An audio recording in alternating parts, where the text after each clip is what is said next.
Bueno, bienvenidas, bienvenidos a estas charlas, que no es la primera que hacemos, pero sí la primera que vamos a hacer con esta temática que nos viene interpelando, como es el tema de la decolonialidad.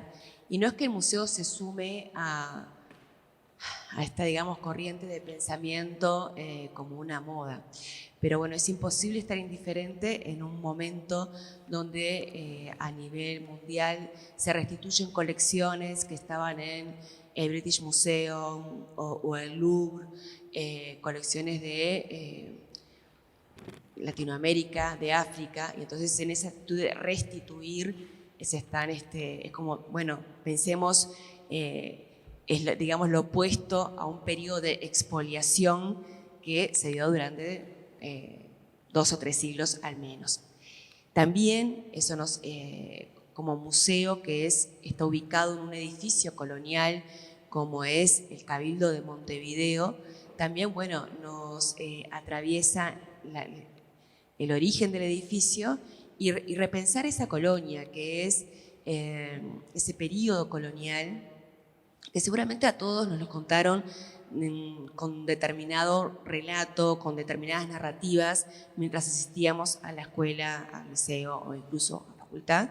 Hoy la academia genera muchísimo pensamiento y contenido que nos hacen repensar ese periodo colonial, con sus diferencias sociales, con una población esclavizada, con una población preexistente a la que buena parte del relato o de los relatos a los que asistíamos o no se los tenía en cuenta o su importancia y su implicancia o la implicancia de su desplazamiento parecía cuasi intrascendente. El museo actualmente tiene 3 exposiciones que abordan estas temáticas de distintos lugares, como son asimetrías coloniales en la planta baja. De allí surge la invitación a Alejandro Cruz, que hoy no pudo estar porque daba una charla justamente acerca de las poblaciones afrodescendientes en nuestro país, en otro departamento. Y bueno, por eso no pudo estar. El 30 de junio hicimos digamos, un homenaje a Mariquita y Encarnación, que fueron 2 mujeres afros que fueron colgadas en la Plaza Matriz y que habían estado presas aquí en el Cabildo por haber matado a Celedonía Salvañach, que era su ama. Luego, obviamente, de todo, 1000 maltratos y acá, por parte de esa mujer, que bueno, en el plan original de ella no estaba asesinarla, pero fue como, bueno, una tragedia. Pero bueno, fue como todavía ya era en el periodo de la cisplatina, fue como un ejemplo, fue como un castigo ejemplarizante, si se quiere, para el resto de la población esclavizada, que colgaran a estas 2 mujeres afro en la plaza. Fue un evento en que participó buena parte de la comunidad afro local y bueno, y a eso apunta el museo, a trabajar con la comunidad, a generar pensamiento crítico en torno a estas temáticas y bueno, y siguiendo entonces en esa línea, con Federico Arnaud, además que bueno, nos conocemos cada uno en nuestros roles como bueno, directora de museo, artista y además colegas docentes en un centro universitario, surgió la posibilidad de Sobre Pérdidas y Paraísos, que bueno, que es una exposición que va a estar en sala hasta el 10 de septiembre ahora, porque es una exposición que ha tenido mucho eco en el público. Y bueno, entonces justamente en esa escucha, en ese diálogo que establece el museo con la comunidad, como una cuestión participativa, no meramente de visitar el museo, es que bueno, la exposición va a estar finalmente hasta el 10 de septiembre. Y también tampoco es casualidad que al público le interesen estas temáticas, o sea, que es un poco lo que cuando me hacen notas digo, bueno, justamente el museo plantea temáticas que son de interés de la comunidad, también por eso la charla de hoy. Buenos días. Quería agradecer en primer lugar a Rosana Carrete la invitación que surgió durante la exposición de Federico Arnaud sobre pérdidas y paraísos. ¿Sí? En ese diálogo también, la posibilidad de compartir con Elena Oni la mesa, las diferentes perspectivas que van a surgir de aquí. Y como decía Rosana, bueno, el tema de hablar de colonialidad, ¿desde qué lugar? ¿No? Ni más ni menos que del Cabildo de Montevideo, que de alguna forma o de alguna manera es la cristalización de esa colonialidad histórica, material, concreta, y al mismo tiempo, digamos, la matriz de donde surgen estas extrañas repúblicas que nacen por acá, de las diferentes independencias tan excluyentes, ¿sí?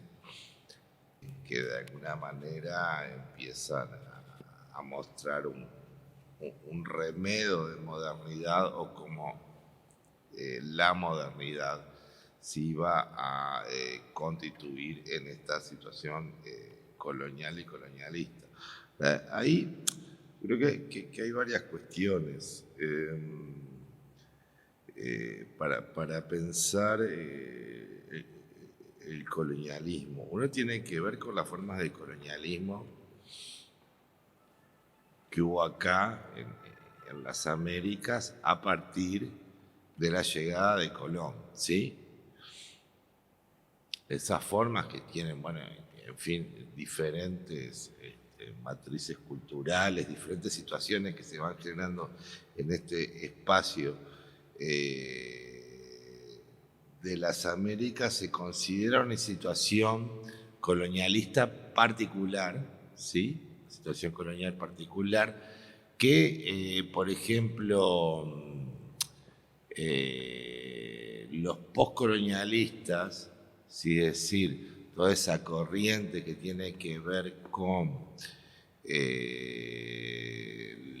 los investigadores, las pensadores, catedráticos, bueno, coordinadores de diferentes espacios de investigación, que, digamos, se ubican sobre todo o tienen su vinculación con el Asia y el África, van a reconocer recién en el siglo XIX como colonialismo europeo y sus efectos en Asia y en África. Esto quería decirlo, digamos, para complejizar un poco la situación. Postcolonialismo y decolonialismo no son lo mismo, ¿sí? Es decir, tienen algunas diferencias, y una, diría todo, es una vieja discusión y un viejo diálogo, estoy haciendo una pequeña síntesis. Aquí una diferencia importante que los postcolonialistas se ubican mucho más y ubican al colonialismo en el fenómeno histórico, digamos, más o menos conocido del colonialismo europeo del siglo XIX y su expansión para el Asia y para el África, ¿sí?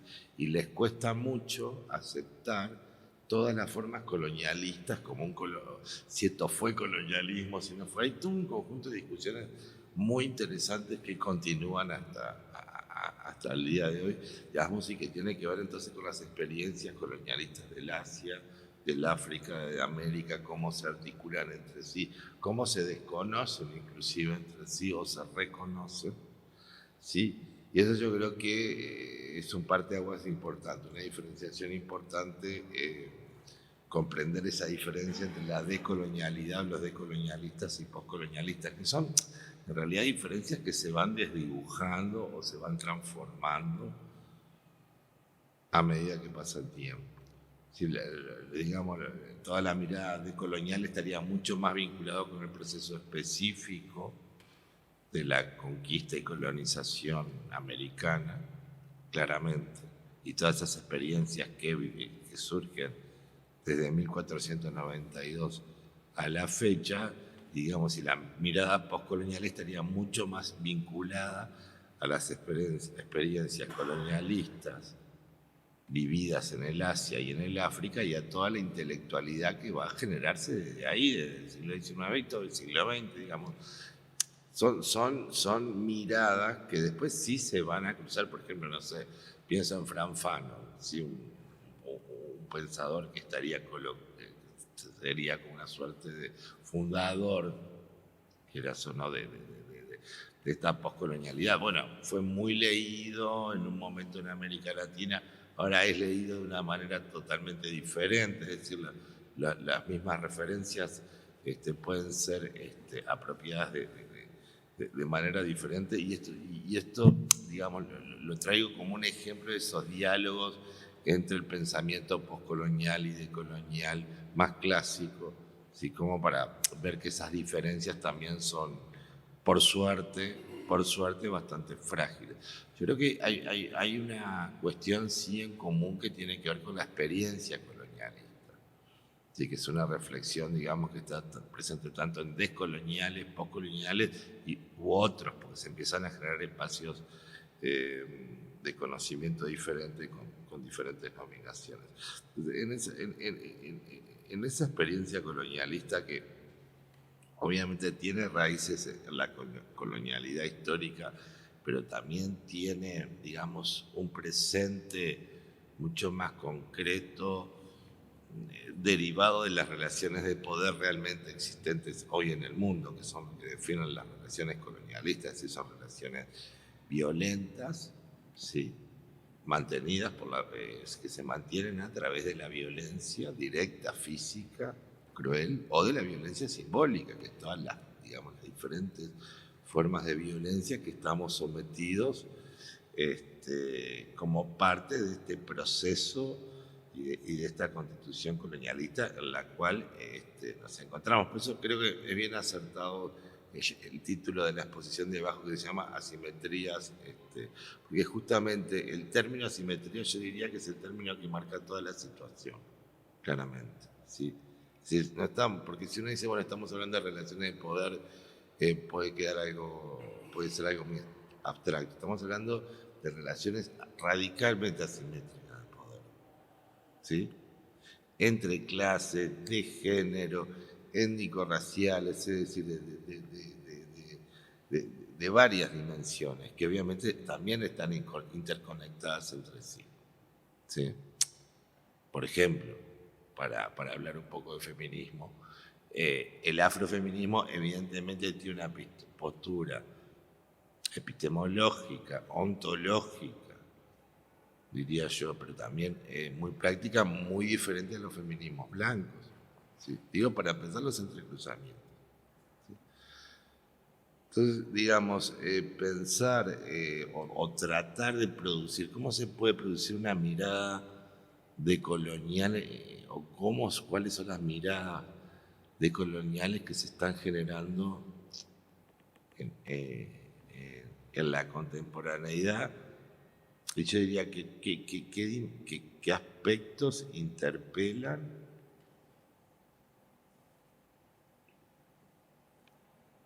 estas miradas decoloniales. ¿Qué es lo que están interpelando? ¿Sí? Yo creo que hay cuestiones que están interpelando que son fundamentales. Lo primero es la ontología occidental. Eso yo creo que es lo más importante que está pasando, ¿sí? Desde una mirada más allá de esa racionalidad occidental que nos obligó a diferenciar entre sujetos y objetos, ¿sí? Y que construyó toda una mitología que pasada el tiempo la percibimos como eso, como mitología. ¿Sí? Claramente. Ahora, ¿por qué se impone esta racionalidad occidental? La racionalidad occidental no se impone porque sea superior, ventajosa o más clara o más prística o tenga capacidades hermenéuticas y heurísticas superiores, sino a través de la violencia. El pensamiento occidental se difunde en el mundo a través de la violencia, se impone a través de la violencia, a través de la muerte y la destrucción, y las instituciones que va generando ese pensamiento para su producción y su reproducción van generando periodos, digamos, de paz, que pueden ser, digamos, algunas formas coloniales y después republicanas hasta la actualidad, en un espacio permanentemente violento, porque es un espacio basado y estructurado en relaciones asimétricas. O sea, las relaciones asimétricas de poder en la dimensión colonialista no son azarosas, no son contingentes, no son marginales, son centrales y reproducen todo el resto de las relaciones. ¿Sí? Una mirada decolonial creo que tiene mucho que ver, en el caso de las ideas de la producción simbólica de diferente orden, con afectar esa racionalidad, digamos, que legitima esas asimetrías y que legitima una ontología equivocadísima que toma inclusive palabras que son muy complejas de discutir, como el humanismo, por ejemplo. Es muy difícil discutir el humanismo, está lleno de valores, de éticas que han sido tan buenas para nosotros en varios aspectos, pero claro, también desde otro lugar, el humanismo es la separación, es la construcción del ser humano como centro de la cuestión, digamos, aislándolo y desarticulándolo de lo que se puede entender como naturaleza, universo. Es un gran momento de alienación. Bueno, ahora ya sabemos que la separación entre humanos y no humanos, animales y seres humanos es diferente. O sea, ha habido toda una reflexión y una transformación en nuestra mirada sobre la naturaleza, porque tenemos mucho más conocimiento, claramente. ¿Sí? Pero esa mirada, digamos, decolonial también ayuda a pensar esas relaciones entre lo humano y lo no humano de manera diferente, ¿sí? No como lo veníamos pensando hasta ahora. Pues en realidad, por eso le digo, hay cuestiones que son difíciles de discutir dentro de este colonialismo, pero que creo que hay que discutirlas, que es el humanismo, ¿sí? En ese sentido.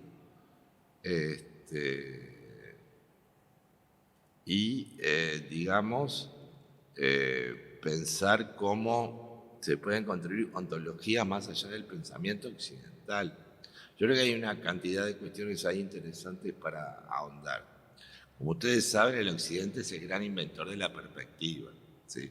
Esto a mí me lo enseñaban, y me acuerdo cuando estudiaba arte, me insistían mucho eso y todo el proceso, que es increíble el proceso nuestro de construcción de la perspectiva, realmente uno dice,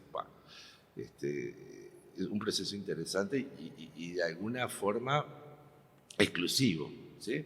Culturalmente, que después se va a difundir por el resto del mundo. Entonces uno dice, bueno, ahí se construyó una mirada, pero lo que digamos, una proyección de colonial está diciendo ahora que no es solamente que hay una invención por parte de Occidente, una perspectiva que genera un punto de vista, una forma de mirar, sino también que hay miradas sobre nosotros y sobre los otros que no son miradas humanas, ¿sí? Y entonces, bueno, ahí tenemos varias cuestiones, desde las más entendibles rápidamente, que decir, bueno, ¿cómo nos miran los animales a nosotros? Que es lo que se investiga mucho en este momento. Sí, porque claro, para cada animal su mundo es el mundo, ¿no? Es decir, está el mundo humanizado por nosotros, pero nosotros a veces no nos damos cuenta, sobre todo porque vivimos en la ciudad, que los animales construyen su mundo y nos incluyen en él. Bueno, eso es lo que se está estudiando ahora, ¿no? Cómo las especies tienen diferentes perspectivas entre sí y uno se queda medio pensando, cómo hay especies que tienen perspectivas sobre cómo somos nosotros, qué increíble, ¿no? Entonces, una mirada de colonial tiene también que ver con eso, con tratar de invertir de alguna manera la ontología occidental, es decir, salir de esa separación entre humano y no humano, que no nos ayuda a entender mucho las cosas, que tiene que ver con parte de ese proceso colonialista de separación y empezar a construir otra racionalidad, ¿sí? Que eso es lo más difícil, eso es lo más difícil. ¿Por qué? Porque en realidad los elementos que tenemos de pensamiento o una cantidad tienen que ver justamente con esa herencia colonialista, las maneras de ver el mundo, de clasificarla, de pensarlo, de evaluarlo. Cuando tratamos de transformar algo, ese algo cambia de lugar, pero se sigue reproduciendo por ahí de una manera que no queremos en otra escena, ¿sí? Bueno, por ahí es un diálogo así que yo planteo estas cuestiones, estas reflexiones. Y bien, voy por acá. Bueno, gracias. Bueno, yo quiero,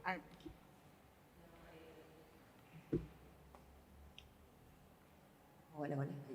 Cuando ahora que planteabas lo de la relación en definitiva, con la naturaleza y con el mundo, también la decolonialidad ahí tiene que ver también con el tema de los sistemas productivos, que obviamente como hay como que están íntimamente relacionados al colonialismo, o sea, determinados sistemas de producción, de expoliación de la naturaleza, de, bueno, lo que pasó en este país, por ejemplo, digo para que no quede como, bueno, que es una cosa, quede colgado que está de la historia y de los procesos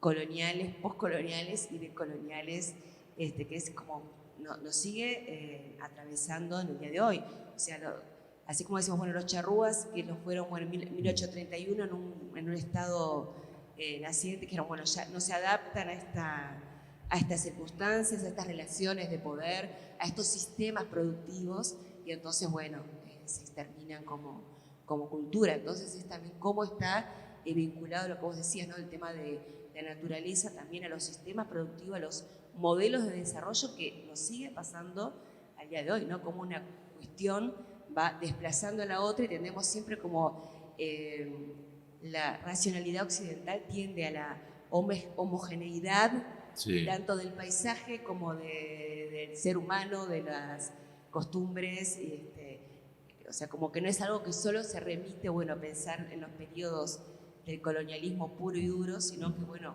siguen, no se me puse a pensar ahora que lo vinculabas con la naturaleza a estos sistemas productivos que nos siguen como avasallando, y bueno, también es una postura, si se quiere, colonial, occidental, que nos atraviesa, nos preocupa y nos debería ocupar. Sí, no sé si diálogo, bueno, como querés, y le damos la palabra, te la tiro y le damos la palabra a Elena, si luego abrimos el abanico de preguntas, como quieran. O sea, digo, ¿puedo responder? Podés responder. Sí. Sí, todo lo que tiene que ver con, digamos, las matrices productivas, cómo han ido madurando y se han ido transformando a través del tiempo, como el caso de Uruguay, de la introducción de la ganadería, por ejemplo, hasta la fecha, como algo que, bueno, que podía haber salido mal, salió bien, ¿no? Y sigue siendo un factor fundamental digamos, en la articulación económica del Uruguay con el mundo. Y uno dice, pero a esta altura no tendría que ser el motor, ¿no? Uno anda por el campo y está lleno de vacas, que bueno, en fin, como que entiendo lo que decís o la soja, por ejemplo, digamos, o todo lo... Pues claro, el tema es que el colonialismo siempre es extractivista.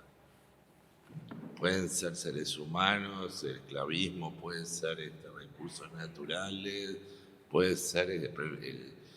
las asimetrías son extractivistas porque en general se olvida que cualquier forma de discriminación es rentable económicamente siempre. No es una visión economicista sobre la discriminación, pero es un factor que en general se olvida también. ¿Por qué? Porque si vos discriminás, un grupo llega y el otro no, claramente, o llega mucho menos, ¿no? Esto, por ejemplo, lo que pasa con la población afro acá en Uruguay. Es decir, ustedes tienen... Esas también son formas de colonialismo interesantes cuando uno tiene una igualdad formal, ¿no? En términos jurídicos, administrativos, de derechos constitucionales y demás. Al mismo tiempo, un conjunto de prácticas que hacen que una parte, por ejemplo, que la población afro en Uruguay le cueste tanto salir de las situaciones que vive, en muchos casos de deserción, por ejemplo, en primaria, bueno, una cantidad de factores de pobreza y demás. Y ahí uno tiene que pensar en formas de colonialismo contemporáneo para entender por qué esas asimetrías se siguen, digamos, significando una forma de racismo. Yo le llamo racismo envolvente, porque es envolvente justamente. Y que no basta, digamos, la dimensión formal de lo político, de lo jurídico y de lo administrativo para entender estas asimetrías, ¿no? Claramente.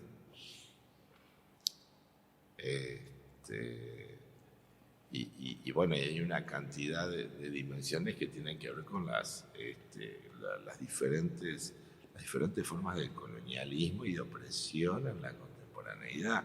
Esa es una de las matrices productivas, las formas digamos, de relacionamientos entre grupos étnicos en una sociedad, pero también hay dimensiones diferentes, asimetrías, ¿sí?, que se producen y se reproducen en estas situaciones colonialistas. Hace 2 años estaba discutiendo con una colega de comunicación el tema de la nación, ¿no? Entonces, yo como estudio mucho el tema, decía, no, la nación sigue existiendo y es, digamos, el gran comunicador entre bloques de sentido de los seres humanos en el mundo contemporáneo. Y no, que no, bueno, una cuestión súper interesante, viene la guerra entre Rusia y Ucrania y ustedes ven claramente cómo todas las escenas nacionales se vuelven a recoser, reproducir, escenificar, etcétera, y cómo todas las relaciones, digamos, colonialistas establecidas en el mundo casi da la impresión de que aparecen de manera transparente por algún tiempo, ¿sí?, y uno las puede llegar a captar, ¿sí? Y bueno, y esas son relaciones de poder, claramente. Y cómo se producen y cómo se reproducen. Y es impresionante porque pasa delante de nuestros ojos, ¿sí? Y ahí también está, bueno, qué posibilidades como seres humanos, como ciudadanos tenemos nosotros de incidir en que esas formas de asimetría sean anuladas o desaparezcan o, en fin, se transformen.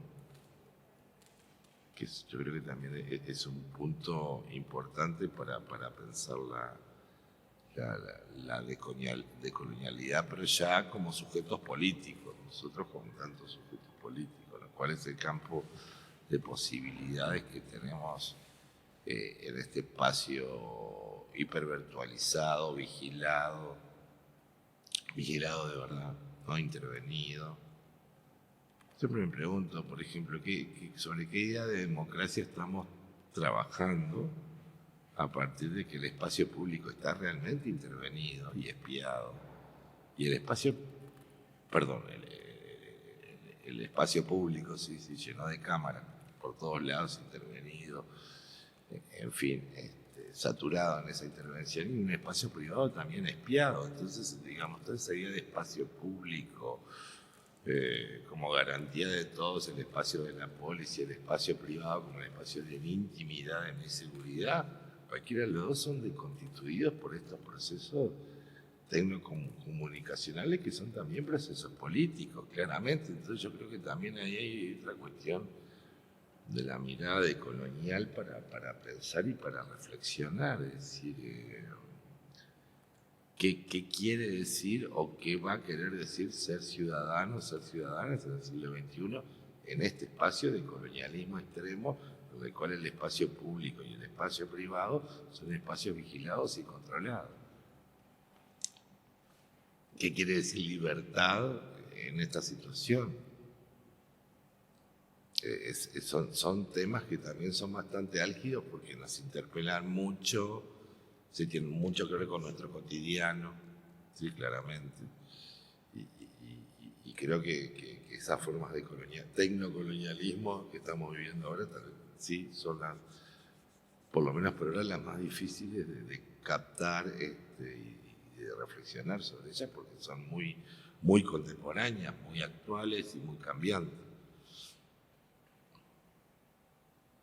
La palabra a Elena, entonces. Gracias, Elena, de vuelta por tu participación. Gracias a vos por la invitación y a Federico por permitir esta instancia de diálogo y de reflexión. ¿Ahí qué pasa que está acoplando? No, peor. ¿Ahora?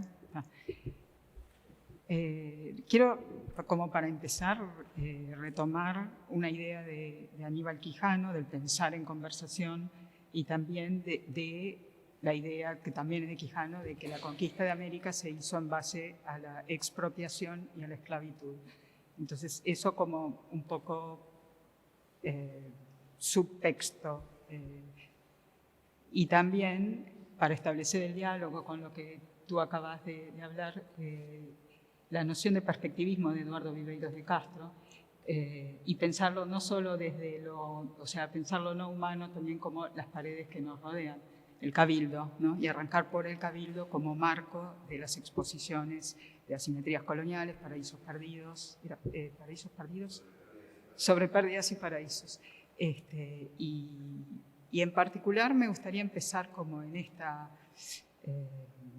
reflexión, pensar al mismo tiempo que voy hablando, una lámina que hay ahí del mapa de Montevideo, donde está marcado el caserío de los negros, el caserío de Filipinas o el caserío de los negros, que pensándolo fue por orden del Cabildo de Montevideo alrededor de 1787 que se construyera el depósito para las personas esclavizadas que llegaban a Montevideo, que era un puerto negrero. También tenemos que asumir nuestra historia, que Montevideo nace como puerto negrero sumamente ligado al tráfico, o sea que es una parte intrínseca de nuestra historia, negada, en fin, y que fue la construcción tal vez más relevante de la época colonial fuera de las murallas, ¿no? La expulsión de la población afro fuera de la ciudad y además el depósito por la cercanía al puerto, al desembarque, y también, sobre todo, por el pedido de los pobladores por epidemias que se diseminaron a raíz de las condiciones en que llegaban las personas esclavizadas. Eso por un lado. Por otro lado también no podemos dejar de tener en nuestro horizonte de reflexión la revolución haitiana, y que prueba de eso y de todas esas revueltas que había en Haití, en Santo Domingo, la prohibición del virrey en Buenos Aires de que llegaran a Montevideo o que desembarcaran en Montevideo barcos y tripulación que había tenido contacto con barcos franceses o esa cuestión, ¿no? Como el miedo a lo que era la revuelta en esta región. También como marco de situar un poco al Cabildo en eso, ¿no? Tan ligado a esa historia, el caserío de los negros, también que la Intendencia lo mandó demoler en 1902, y cómo fue esa cuestión de esa escrita de la historia desde lo concreto, ¿no? Cómo es que eso pasa a propiedad pública, cómo es que toda la documentación que hace que hoy por hoy, o sea, es una escuela pública y un jardín de infantes que están en el predio donde estaba el caserío de los negros, ¿no? Cómo es que de alguna manera el sustrato o la fundación o lo que está por debajo de la construcción visible actualmente, esa dicotomía, cómo lidiamos con esas dicotomías, cómo las ponemos en diálogo, del mismo modo de las exposiciones, que es lo que colocan, ¿no? Si pensamos en que el caserío de los negros era el lugar que funcionaba como cementerio, me parece como muy interesante a nivel simbólico lo de la procesión y la urna con las cenizas de Encarnación y Mariquita, en ese sentido, que entren al Cabildo, ¿no? Como es ese camino de ida y vuelta o de entrar al recinto donde fueron colgadas en la plaza, pero estaban presas aquí, ¿no? Como es esa operación. Y también pensar el Cabildo como marco, no solo de las exposiciones, sino como marco simbólico, ¿no? Y pensemos en el espesor de estas paredes, cómo es que podemos aprovechar instancias de repente como estas dos exposiciones para crear grietas e instancias de reflexión y de poder pensar sobre eso. Una de las cosas que yo me pregunto así es cómo establecer categorías para poder analizar la historia o la historia del arte en particular desde esa mirada, ¿no? Obviamente la otra idea que tú mencionaste, que fue el racionalismo o el positivismo occidental, también nuestras universidades fueron creadas según el modelo europeo, ¿no? Entonces también, o sea, cómo pensamos desde aquí, desde donde estamos, con nuestros referentes y nuestras propias teorizaciones. Por ejemplo, cómo pensaríamos otras categorías para analizar la historia del arte que no fueran las tradicionales heredadas de las bellas artes, por ejemplo. Otra de las cosas también que una obra tuya en particular, la de La Dolorosa se llama, sí, las dos, sí, los dos hijos muertos, ahí va. Para mí lo que fue muy llamativo de eso, porque no lo pude dejar de asociar con el monumento de los últimos charrúas, ¿no? Con Guyunusa y su hijo en brazos. Entonces, si bien no sé si estaba muerto o no se supo más qué pasó, hasta donde yo sé qué pasó con ese hijo, esa cuestión, ¿no? De pensar afuera de los diálogos desde el cabildo hacia la ciudad, cómo pensarlos, ¿no? Cómo inclusive esa talla que es del acervo, ¿no? También qué modelo tenía ese tallador o ese artista para crearlas, ¿no? Entonces, desde ahí también ya tenemos como esas miradas que tú de alguna manera hablabas de la perspectiva, ¿no? Como de que la perspectiva también la podemos pensar como que situar en el tiempo, es en un punto infinito del tiempo y crear una cronología. Bueno, cómo podemos subvertir esa línea de tiempo y pensarla de otro modo, ¿no? O cómo podemos pensar la representación del espacio que no necesariamente corresponda a una perspectiva renacentista. Cómo representaríamos un espacio en el cual hay simultaneidades y multiplicidades de puntos de vista, ¿no? En particular en la escultura, ¿cómo lo haríamos? Porque sin duda, si miramos esas tallas, hay casi como una perspectiva renacentista llevada a la masa, no diría al volumen, porque la diferencia entre masa y volumen muchas veces se confunden como que es lo mismo y no es lo mismo, ¿no? Entonces, ¿cómo es si pensamos esa talla como una sucesión de planos verticales, ¿no? Y que eso nos va dando un modelado que sugiere un volumen y donde podemos aprender esa imagen de un golpe de vista. Otra de las cuestiones que me pareció muy interesante de la exposición esa sobre pérdidas y paraísos es un poco el marco de los armarios, en particular una donde hay una especie de paraíso negro que está por encima de una última cena, ¿no? Como esas inversiones, ¿no? Como una primera estrategia para mirar desde otro punto de vista, que creo que también es, digamos, como tirando del violín y tratando de rescatar eso del perspectivismo, cómo podemos, y cómo también como estrategia artística, ¿no? Bueno, si esto se hace así, ¿qué pasa si lo invierto? ¿Qué pasa si lo miro desde otro lugar? ¿Qué pasa si me corro de ángulo? Creo que eso es algo que nos tenemos que preguntar sistemáticamente al enfrentarnos al arte, no solo a todo lo que nos rodea, pero en particular al arte, cómo es si esa obra me mira en vez de si yo proyecto mis conceptos y preconceptos y prejuicios sobre esa obra, ¿no? ¿Qué pasa? Cómo me mira y cómo me interpela, ¿no? Entonces ahí realmente yo tengo que estar receptivo a lo que esa obra vehicula o condensa o de alguna manera, sí, vehicula, creo, y que muchas veces puede ser algo que es un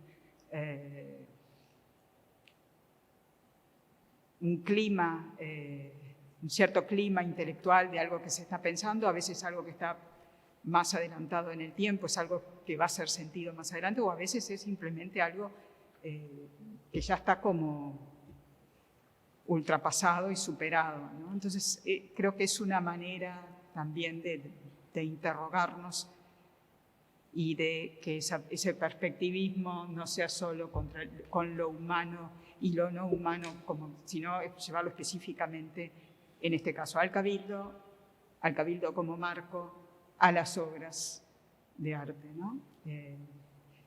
Y bueno, creo que más o menos por ahí es donde me parecía interesante, y de seguir tirando de ese filo que nos van dando las exposiciones y seguir, no sé si diría construyendo conocimiento, pero sí pensando y reflexionando, y sobre todo interrogándonos a nosotros mismos. Eso, gracias. Es muy interesante lo que vos decís acerca de la simultaneidad, ¿no? Y de la perspectiva, porque a veces no pensamos que, a propósito de este ejercicio de reflexión y de repensarnos, que en general toda nuestra currícula está pensada desde un solo lugar, es totalmente, sigue siéndolo, o sea, no ha cambiado eso. No sabemos, por ejemplo, simultáneamente que, o sea, mientras nuestro país estaba en el proceso independentista, que pasaba al mismo tiempo en África o en China, o nos enseña la historia. O en Haití, por ejemplo, en Haití concreto, que a la misma época, ¿no? Exacto. O la historia del arte, o sea, las vanguardias, o sea, bueno, parece, todos fueron a formarse los artistas locales a los centros, a Italia y luego a Francia. Pero bueno, volvían acá y generaban movimientos propios, o ya de por sí generaban movimientos propios. Siempre estamos como pensando, nos enseñan, o sea, nos siguen enseñando la historia general y la historia del arte y de las ciencias y de las, desde un centro de poder, o sea que seguimos estando como atravesados por un pensamiento colonialista. Por eso también es como, bueno, ese ejercicio de repensar que también acá, bueno, nuestro humilde grano de arena es a través de las exposiciones que se plantean y a través también de ciclos que hemos hecho, esto que decías, muy interesante del monumento de Prati y de los últimos charrúas.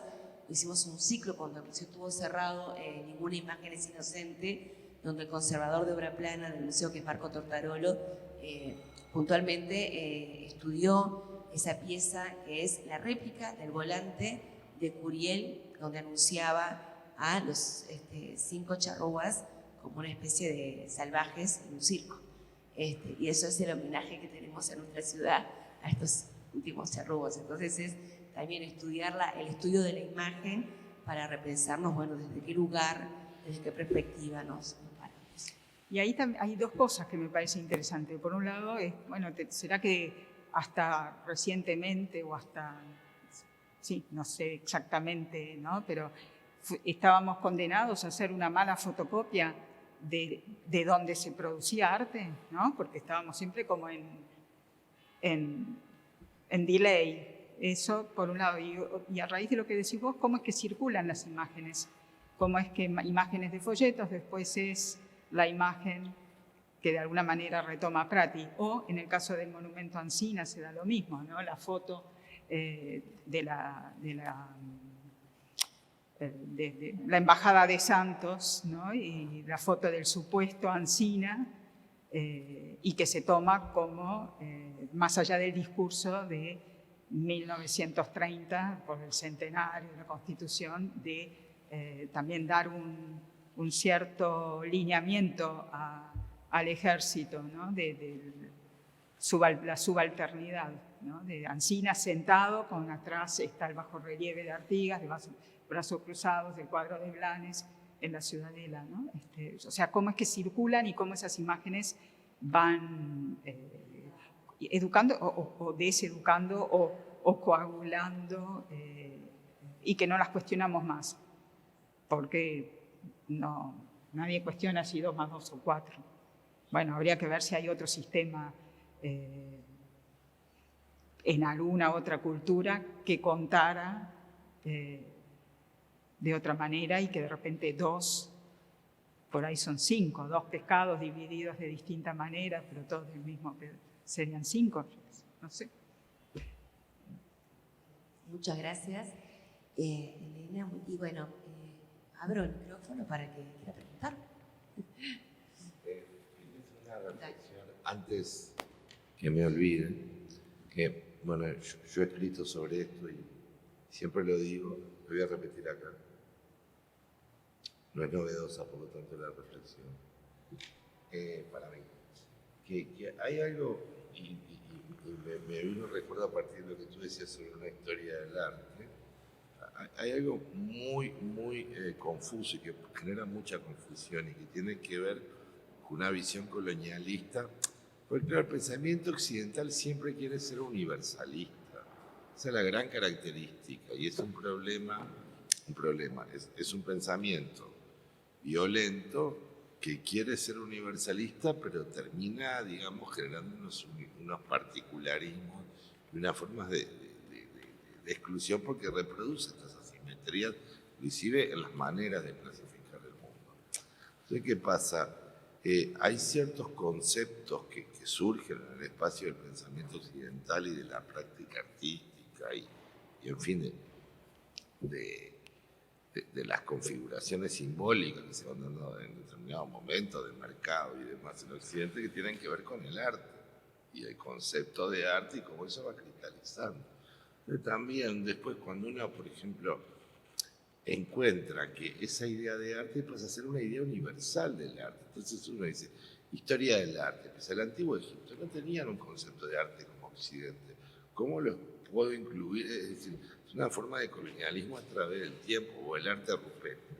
Tiene nada que ver con la idea de arte que surgió en Occidente. Es una forma de colonialismo muy bien establecida, ¿sí? Que hace que una categoría que parece ser, digamos, que promete dar ciertas posibilidades hermenéuticas, termina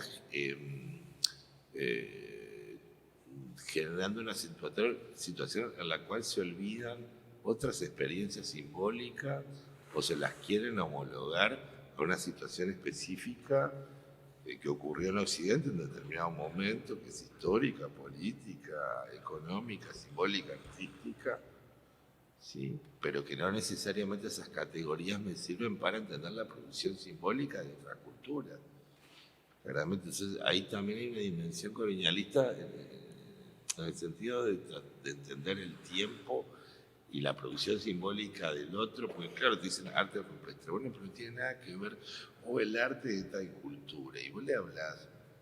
Yo en una época iba muy seguido al Amazonas y vivía con grupos indígenas, y le hablas de lo que se matan de la risa, ¿no? O sea, no es el concepto, realmente ellos no tienen la idea de arte que nosotros tenemos, no la tienen. Entonces, uno podría, digamos, de manera colonialista incluir toda la producción de simbólica de ellas en el arte de tales o cuales, pero lo que estaría haciendo es anular una experiencia específica y un pensamiento específico.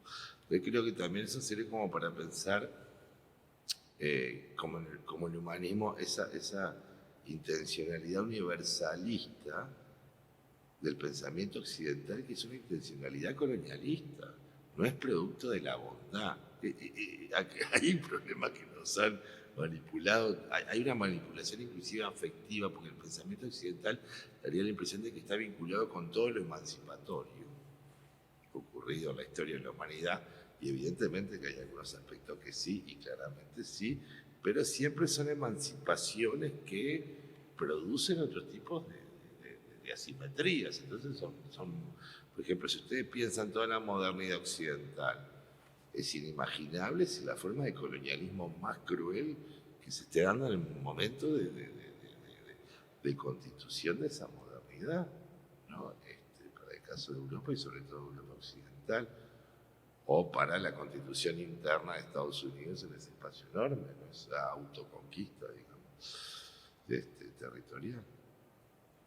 Sí, que es un poco lo que mencionaba Elena, ¿no? Lo de complejizar, o sea, el pensamiento complejo y no lineal, o sea, Claro. es empezar a pensar las cosas como de una manera más compleja y simultánea y no lineal y unidireccional, quizá. Creo que ahí también sería interesante como en eso de invertir o deslocar el foco de que, bueno, en eso que tú decías, lo que es el pensamiento occidental y esa vocación universalista, imperialista también podemos decir, aunque el término ya está más que trillado, es, bueno, ¿qué pasa si pensamos a partir de la Revolución Haitiana, no de la Revolución Francesa? Claro. Y si pensamos que Haití fue la primera independencia de su poder colonial y que le complicó todo lo que era desde donde Francia conseguía su riqueza del 60% a través del azúcar que era importada de Haití, o sea que el estrago y las consecuencias que paga hasta ahora por haber osado independizarse, ¿no? Entonces, ¿qué pasa si empezamos a pensar nuestra realidad a partir de qué fue ese el punto de referencia, ¿no? Y la idea de igualdad, fraternidad y libertad francesa que tan fuerte está marcada en nuestra educación, en nuestras universidades. Bueno, ¿qué pasa si retomamos otros paradigmas, incluso otros paradigmas desde donde pensar? Tú hablabas en un momento de las mitologías. Bueno, ¿qué pasa si pensamos desde otros relatos, ¿no? ¿Qué pasa si pensamos desde el Popol Vuh o desde otras tradiciones afroindígenas? No sé, es una pregunta, es un trabajo enorme a hacer. A veces nos queda mucho más cómodo trabajar con lo que y discutir con quién publica y quién dice y qué sé yo, sobre todo a nivel académico, pero también el capitalismo fagocita todo, eso ya lo sabemos, y se apropia de todo. Bueno, también hay estrategias de que, bueno, como es dentro del sistema del arte y de la historia del arte, hay artistas que consiguen crear ruido, incomodidades, reflexiones, y en cuanto a lo que son los procesos excluyentes, el impacto de lo que fue la escultura negra en Picasso y en todo lo del cubismo es innegable. Sin embargo, el Louvre demoró 100 años en ingresar una colección de arte africano a sus colecciones. Eso estaba en Artes Otras, o Museo del Hombre, o los objetos de otras culturas entran a los museos etnográficos y etnológicos. Y también creo que lo que es, para mí es como de repente una de las maneras en que podemos pensar eso es, bueno, cómo piensan, o sea, qué artes están en los museos canónicos que tenemos todos como referencia. Cuando son arte es porque pertenecen a culturas que desarrollaron la escritura. Los que no desarrollaron la escritura o que no fue descifrada o que quedan para parte etnológica y etnográfica, ¿no? Eso es muy significativo el valor que tiene la escritura para Occidente, y también que Occidente es Estados Unidos y Europa. No es nosotros que nos creemos Occidente, basta ir a algún evento en Europa o en Estados Unidos y enseguida entramos como... Bueno, pero eso también es la lógica del amo y el esclavo, ¿no? Como decía Hegel, yo lo digo de manera muy cruel, que es la ganas de ser blanco, ¿sí? Que es toda la tentativa, sobre todo de parte de la intelectualidad de estos países y a veces también de artistas, porque en el campo artístico hay más sensibilidad o hay más posible, o ya venían, son procesos diferentes. Son procesos diferentes, pero al mismo tiempo Hegel escribió, creo que fue uno de sus textos, cuando Haití se había revoltado y Napoleón estaba entrando en Viena. O sea, él quedaba sin trabajo, si defendía, y está probado que Hegel tenía acceso a todos los periódicos y los leía no sé si era un club o qué sé yo, donde iban de lectura, a leer o a pensar, toda la prensa que llegaba desde... informando lo que era la situación en Haití. O sea, es como muy complejo también eso, ¿no? ¿Cómo empezamos a pensar? Empezando a pensar. Ahí hay alguien que pregunta, no sé. Hay alguien que levanta la mano. No sé.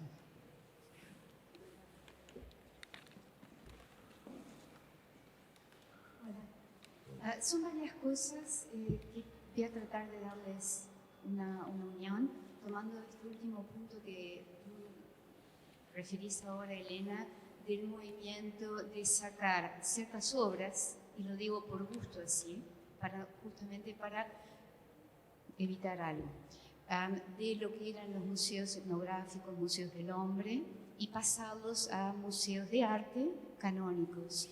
Porque la pregunta que yo me hago es decir, hay una autocrítica, hay una revisión, pero si no hay también un movimiento de asimilarlo a algo que no es. Y ahí tomo dos pequeñas cosas para complejizar nomás de lo que mencionó Nicolás cuando dijo de pasada un poco la introducción de la ganadería acá como exitosa. Y yo digo, bueno, depende del punto de vista, porque para los guasubiranos fue exitosa, por ejemplo. Y lo mismo el tema de la diferencia visible de los grupos negros en la convivencia, en los hábitos, para restringirlo nomás en la ciudad de Montevideo, ¿sí? Yo vivo en la calle Maciel hace 22 años y ha sido muy interesante porque en el centro de mi manzana hay un grupo amplio de una familia negra y los hábitos de ellos son diferentes. Y yo me pregunto si este tema de la pobreza, del no participar del mismo modo en el sistema educativo, en el sistema laboral, etcétera, etcétera, ¿no es también una asimilación de un modelo al cual hay una resistencia porque hay otras cosas que siguen siendo parte de algo que creo que está reivindicado en esos hábitos también? Entonces, no sé si se entiende el vínculo entre... En cuanto a lo que tú decías, el ingreso de ciertas colecciones a ciertos museos, no es porque porque la idea de arte, como decía Nicolás, existiera en esas culturas o no. Me parece significativo que para esas expediciones punitivas, por ejemplo, los bronces de Benín, los hubieran saqueado, se los hubieran llevado, de la misma época que más o menos esos bronces fueron hechos, que siglo XV, más o menos siglo XVI, ningún orfebre europeo conseguía hacer en esa finura de lámina algo parecido. Y si se lo llevaron es porque los valoraban. Valoraban los objetos, no valoraban a las poblaciones y a las culturas que los producían. Tal vez la cuestión también sea por ahí, y también me gustaría como pensar lo que nosotros, no sé ni siquiera si decir nosotros, si una manera de pensar lo que es arte, o sea, muchas veces cómo fue cambiando esa definición y sobre todo rescatar la idea de la potencia plástica que pueda tener una obra, ¿no? A nivel visual, cómo puede esa visualidad de alguna manera irnos cambiando el modo de pensamiento, no porque la teoría tenga que ir conformando al arte, sino a través de enfrentarnos realmente a las obras, podamos elaborar una teoría que las permita poner en relación o vehicular. No sé, es una pregunta que me hago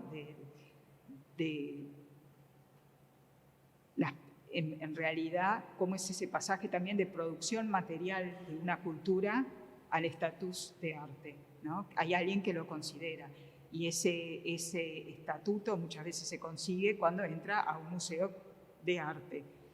Ahí está legitimado como arte. Si no, es parte de una producción material donde hay valor artístico, sin duda.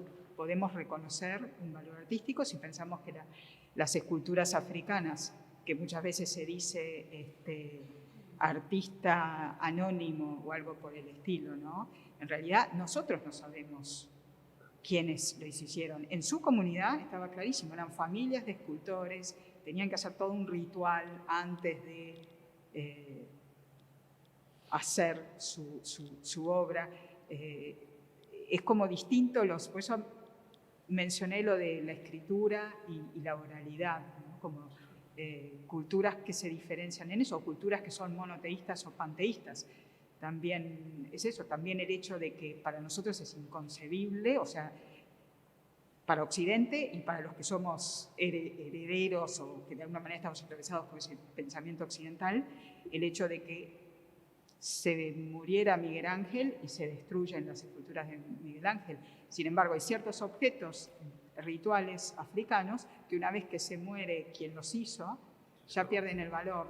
Entonces, es cómo empezamos a desentrañar todo eso, ¿no? Pues también que otras mitologías o que otros referentes nos pueden ayudar para ir abriendo la trama de esa historia del arte, o que en realidad deberíamos decir historias de las artes, y que también no es una narrativa única y totalizante, ¿no? Como tendríamos que poder, y personalmente pienso que esa historia del arte tiene que estar o tiene que ser escrita o debería ser escrita, para no ser tan imperativa, a partir del enfrentarnos a las obras.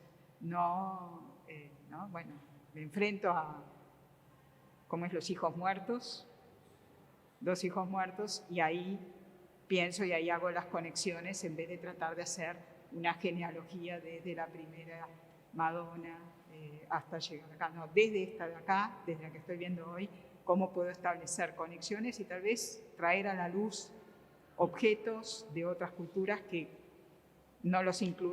a priori no los tenemos en nuestro horizonte de referencia, ¿no?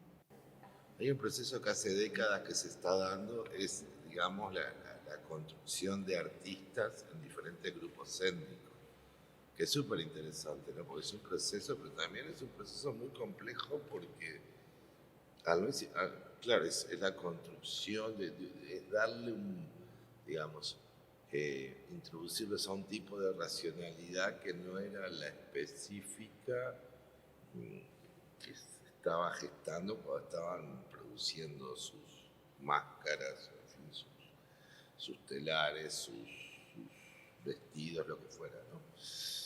Y claro, digamos, eso pasa a ser, empieza a tener cierto valor en el arte contemporáneo, o inclusive un valor importante. Entonces también empieza a haber no digo profesionalización, pero es una creación de artistas locales de diferentes grupos que, digamos, hacen como un proceso acelerado, individualizan la producción, bueno, en fin, empieza todo un proceso acelerado de occidentalización en esos grupos que, claro, a veces les viene bien porque tiene cierta rentabilidad económica y demás, pero también trae una cantidad de transformaciones culturales importantes, ¿no? El hecho de pasar a ser parte de los artistas contemporáneos, ese espacio a partir de tradiciones específicas sin salir de sus comunidades de origen en muchos casos.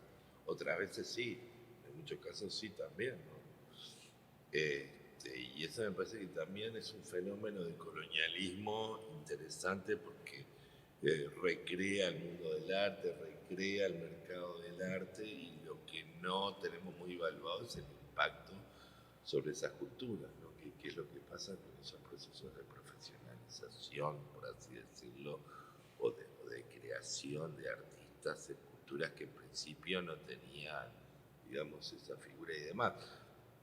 También no hay que tener una idea fijista de las culturas se transforman, obviamente, están en comunicación entre sí, en relación, pero muchas veces pasa que hay determinadas manifestaciones que vienen de algunas tradiciones que terminan siendo banalizadas o, en fin, reconstituidas de otra manera, pero lo que vos decías, el capitalismo lo puede todo, así que también tiene lo puede todo, lo fagocita lo todo. fagocita todo.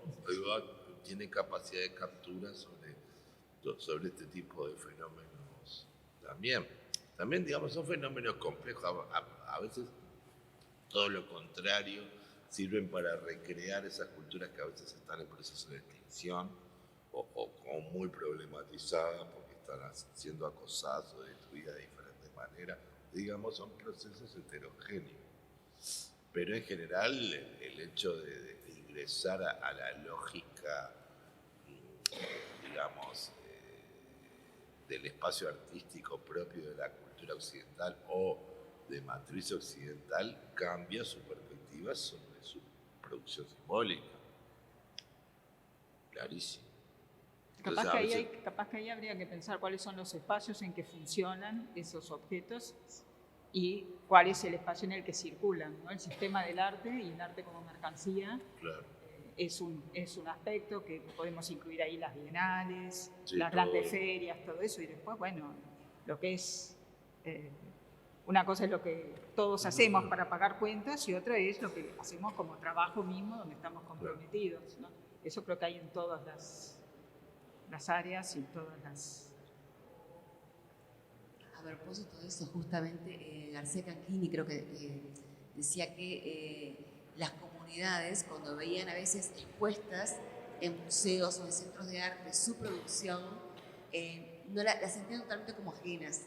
Ticio Escobar también habla de... Es- Ticio Escobar habla exacto. también cuando le piden a las comunidades Sillar a ver que los asesoren en los montajes de exposiciones, que ellos van, están de acuerdo, pero para ellos no significa nada. O sea que eso también, ese corte también existe, ¿no? El sistema del arte, el sistema de las exposiciones.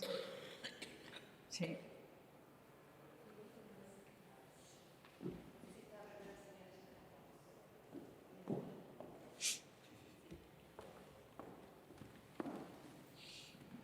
Una de las cosas que yo puedo concluir es que el etnocentrismo es una enfermedad altamente contagiosa, digamos.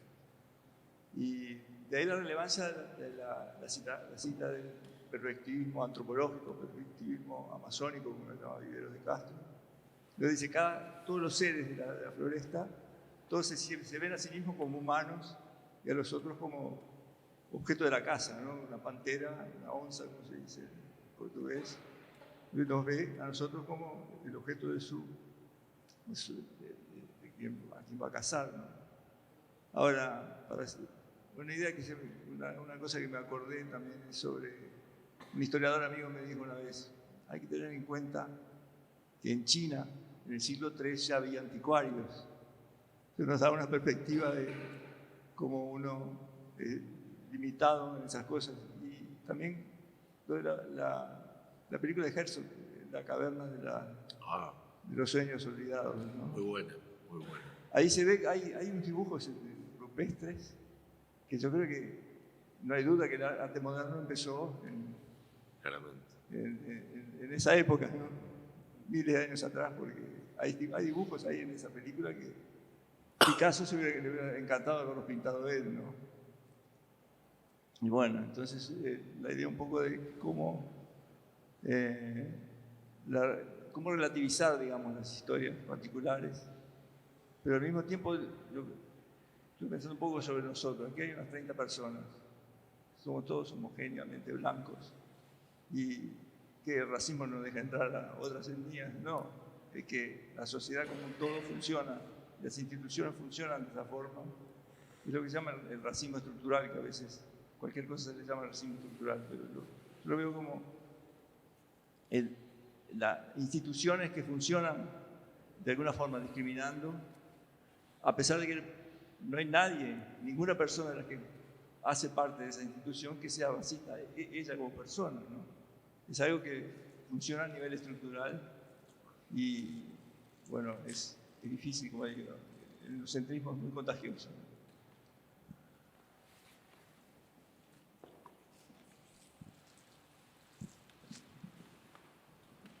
No, yo me generan muchísimas preguntas, ¿no? Pero una de las cosas que me pregunto es cómo se podría hacer para que las categorías, que tendemos como a establecer siempre categorías, la categoría museo, la categoría artesanía, la categoría arte, la categoría... Y son como categorías que además después quedan expuestas en instituciones que de alguna manera organizan esas categorías, ¿no? Entonces, a mí me interesa, de verdad me formulo la pregunta, esas dos piezas que están en diálogo acá en la exposición, que además yo no sé bien, es decir, la Dolorosa, por ejemplo, sabemos que era una pieza ritual también, porque formaba parte de una familia que se la trajo para rezar. yo intuyo que está tallada en una viga de madera, porque la base es como parece una madera de esas de techo. La talló un artesano que no pretendía hacer la Pietà de Miguel Ángel, no pretendía hacer eso.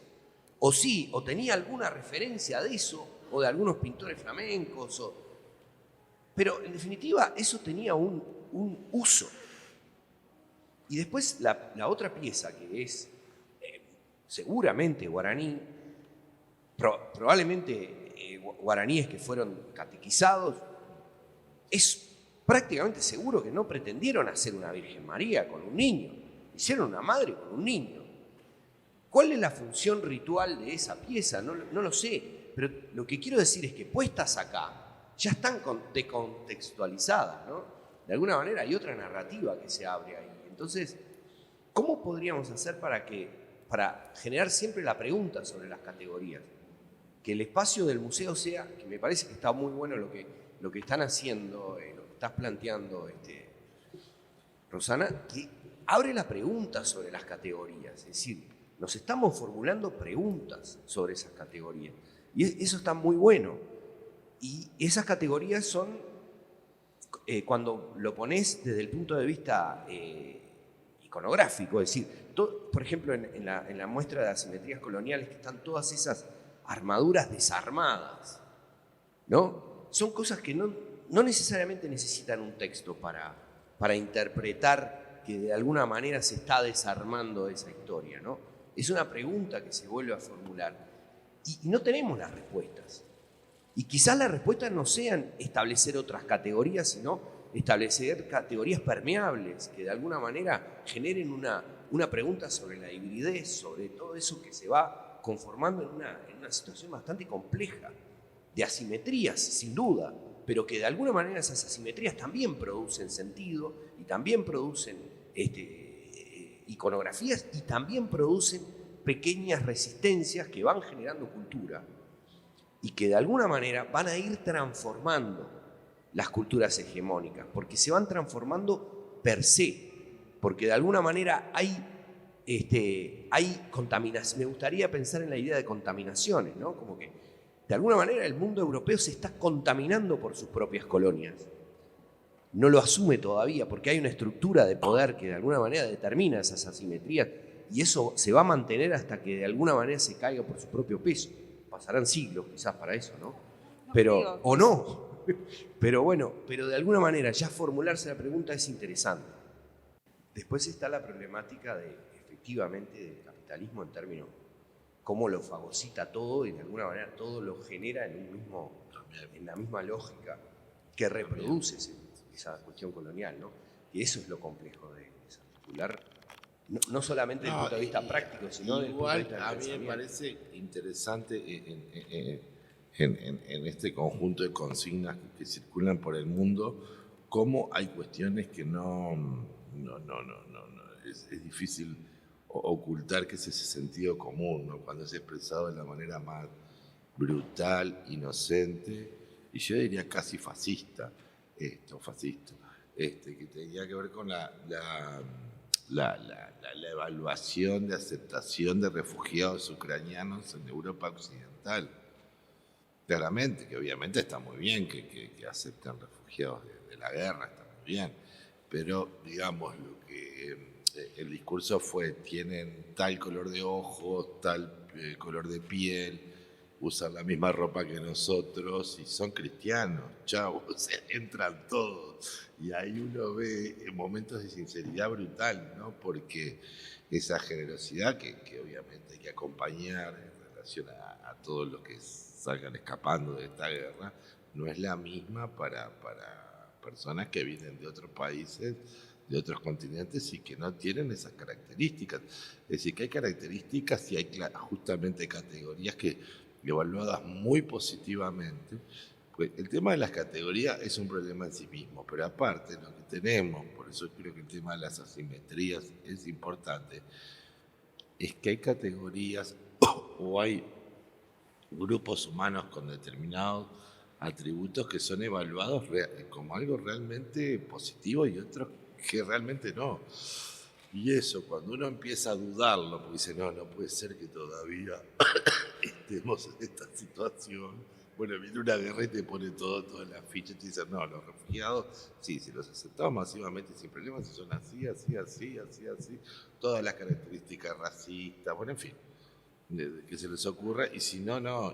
Y ahí uno ve cómo ciertos discursos muy, inclusive, ¿cómo decirlo?, tal vez no tan contemporáneos del propio colonialismo, están presentes y hacen esa masa discursiva colonialista. Es decir, que yo creo que hay un poco lo que a veces nos confunde a nosotros, es eso que planteaba Walter Benjamin en las tesis de filosofía de la historia, que no sé por qué nos da la impresión a veces que la humanidad evolucionó tanto que no podría pasar tal o cual cosa terrible, o que, bueno, en fin, lo que a ustedes se les ocurre. Y en realidad pasa permanentemente, entonces tenemos que sacarnos esa idea también de evolución permanente y que hemos llegado a tal estadio cultural que hay cosas que no van a pasar porque son aberrantes o porque son irracionales o porque son radicalmente injustas. No, no, eso pasa a diario. Entonces también creo que una mirada colonial es, salir de esa idea de historia en ese sentido, ¿no? De maduración plena, de haber llegado a un lugar seguro, porque eso no es cierto. No es cierto empíricamente, no es cierto claramente. Yo me quedo con, ya te doy, me quedo con dos cosas. Una que dijo él de repente en relación ¿no?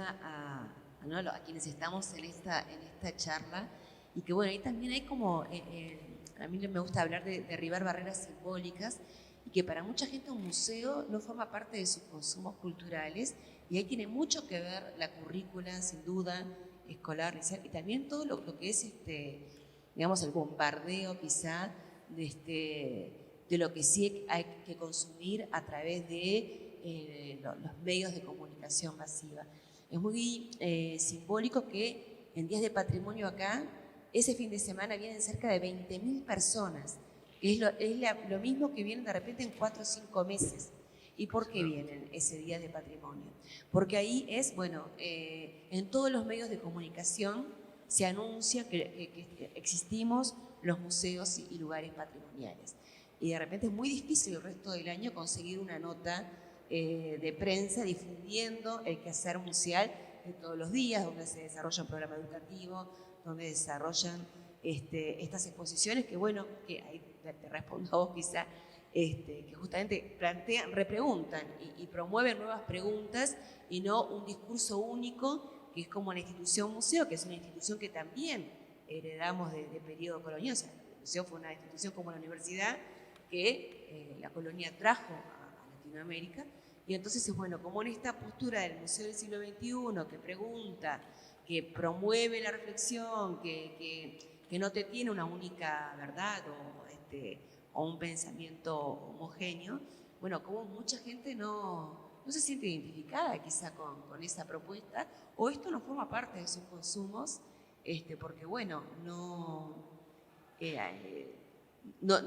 les llega, digamos, o sea, no tienen llegada a esto a través de los medios de comunicación o a través de los...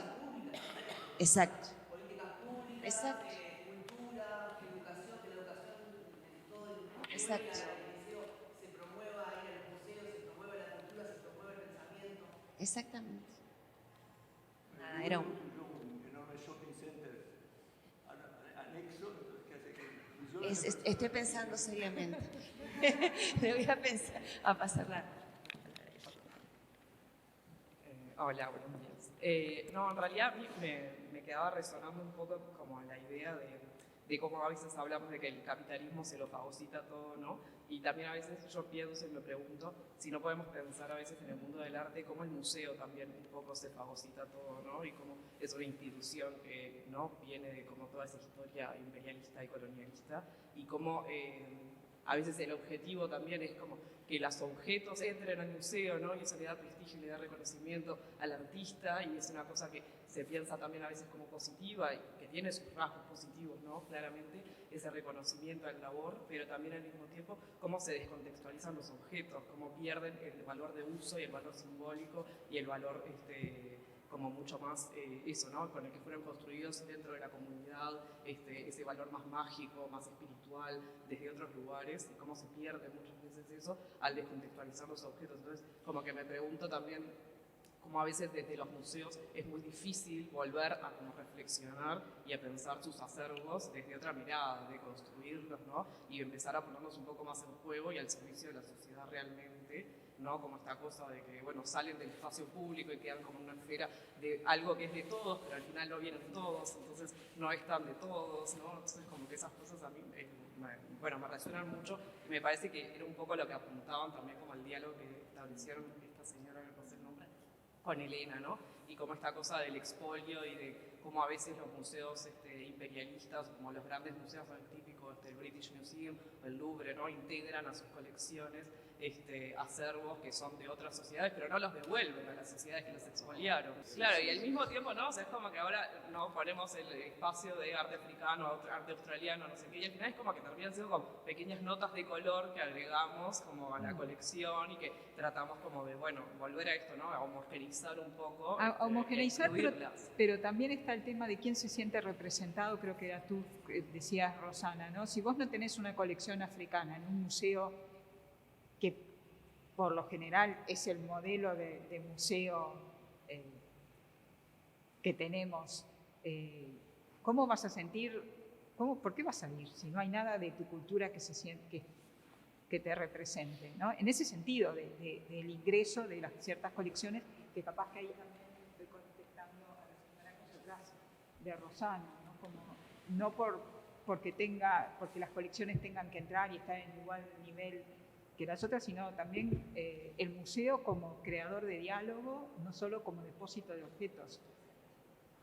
Son como, ¿no? Es ir pensando también esas cuestiones. En cuanto a los museos también hay una apropiación y una descontextualización de objetos de la cultura que quizás no fueron producidos para generar arte, sino en un marco simbólico de espiritualidad.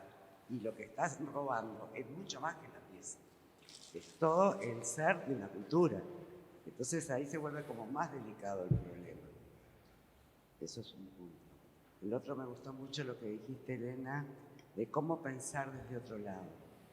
Y a mí me gustaría, o sea, trato de hacer este ejercicio, o cómo transitar, o iniciar, o empezar a desenvolver ese pensamiento, cuando estamos tan impregnados del occidental, ¿no? Es una tarea difícil, pero me parece como que, porque evidentemente los paradigmas empiezan a ser capaz que insospechados, no nos damos cuenta cuál puede ser. Capaz que puede ser el vuelo de un pájaro, ¿no? O sea, muy otro. O sea, imaginarse la otra edad y poder dialogar, o interpretarla, o entenderla, o intercambiar, es como todo bastante complejo, pero interesante. Y en cuanto hay otra cosa que siempre me molesta, cuando dice que el capitalismo se come todo, sí, a mí se me hace, roban los vasos o los tejidos y los reproducen y todo eso. Pero es así, pero no solo es así, porque por ejemplo, la guerra de Ucrania es una falla del capitalismo. No está todo tan bien en el mundo occidental. Y lo que dice Nicolás, ¿no? Estos refugiados sí, estos no, también evidencia una falla. Y yo creo que el capitalismo se come todo en la sociedad globalizada. Donde estamos hiperconectados, ahí se come todo. Pero hay muchas partes que están como aisladas de esa sociedad, que no pertenecen a la aldea global, y que ahí quizás haya remanentes de cultura y de saberes que por ahora todavía no se los comió. O sea, no es que está todo, porque si no es como, bueno, ya está. Si se va a comer todo, no hacemos nada. No, yo creo que es como esos espacios de resistencia justamente son los que van haciendo fisuras en esas estructuras como el capitalismo. Y el capitalismo, nos guste o no nos guste, y a nuestro pesar, tiene 500 años de existencia. O sea, desde el Renacimiento, los viajes de circunnavegación. O sea, en ese sentido, ¿qué otro paradigma alternativo tenemos ahora, ¿no?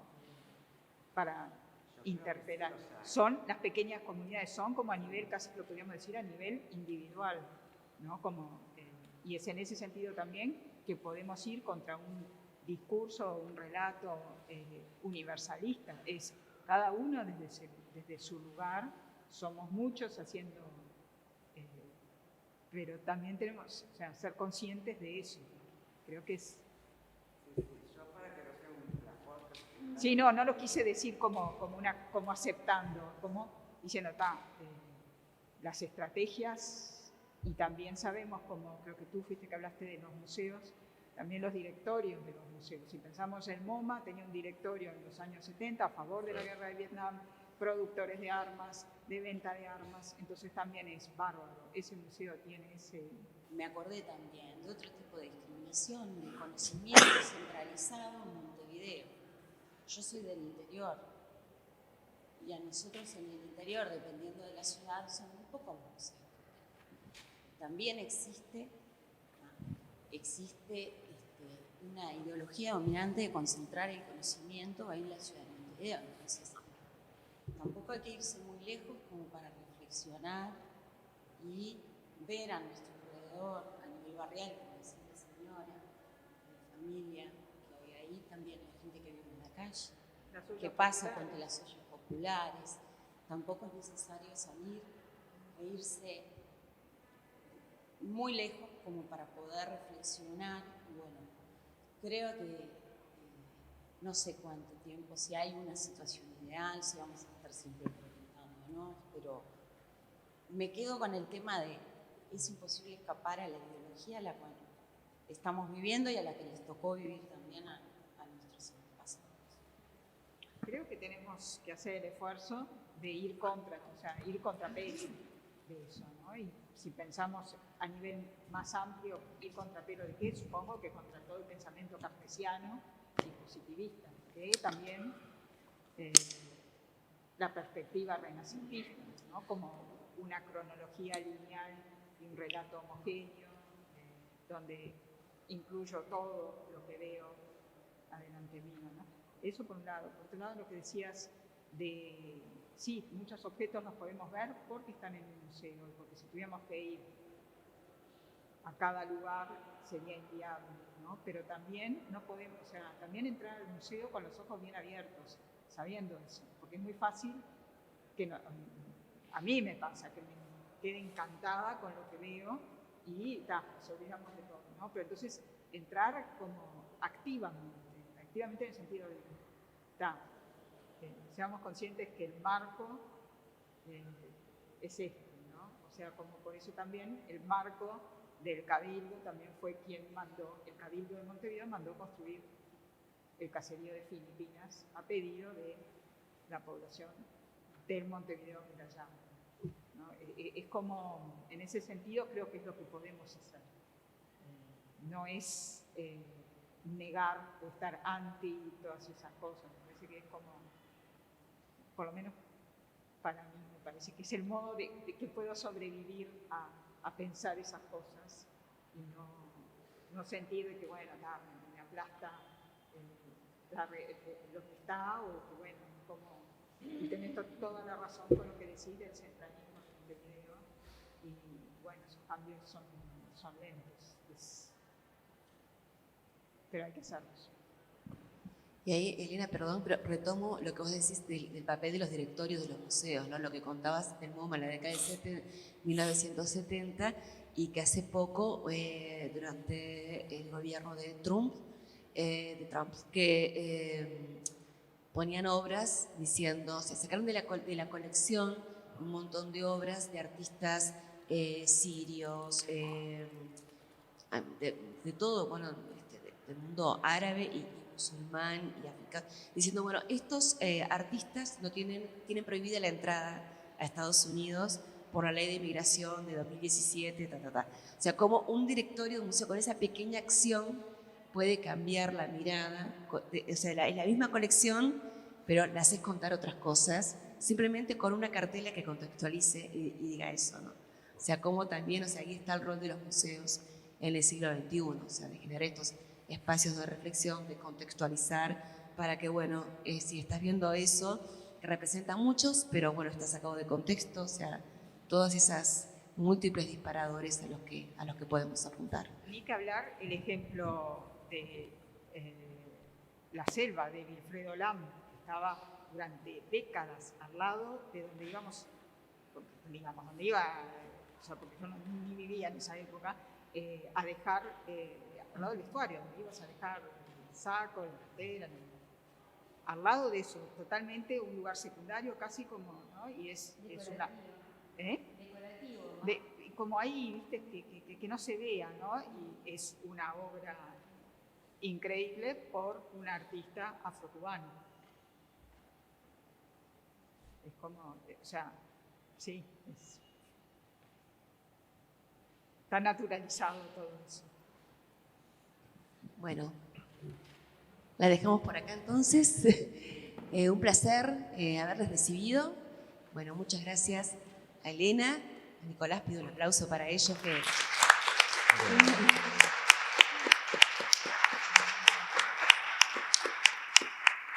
Bueno, muchas gracias. Esperamos seguir favoreciendo estos espacios de pienso colectivo y bueno, será hasta la próxima.